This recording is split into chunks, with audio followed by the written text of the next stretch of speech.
We haven't actually started a new year yet, we've still got 5 weeks. I briefly touched on a few concepts yesterday of what shedding actually is, and aside from physical things, it also means things like relationships, habits, mentalities, all that kind of stuff. Now today I've had a session with my therapist, and if you don't already have one, I would highly recommend to get one, because the habits and patterns that we're playing out in our lives are absolutely something that we can also shed, and one of the most important things too. The thing is, most things can fall under this concept, so we actually have a really large variety of things that we can take into consideration. As I've had a session with my practitioner today, I figured today would be a good day to focus on the mind. Psychological patterns, beliefs, mentalities.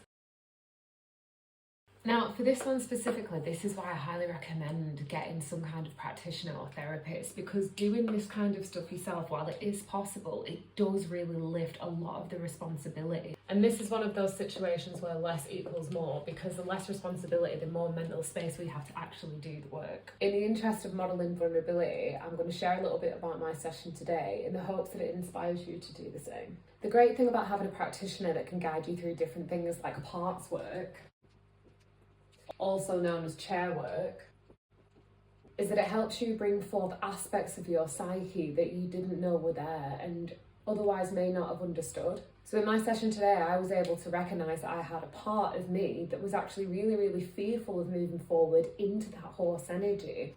And when I tried to do that not so long ago, this is what inspired me to do this series for you, because I realised that me trying to step into that horse energy, it was much too premature. We are still in the year of the snake. And when I was trying to skip a step, that's why I felt all of this resistance. And it showed up in my body. It showed up with digestive challenges and mental challenges. And when I've done a session with my practitioner about these things, I've really kind of shed those things in my mind to make way for when it is time for this new energy to come through, that it can go through with much more ease. I hope that this inspires you to do some of the same kind of work. And if you want to know anything more, just drop me a message.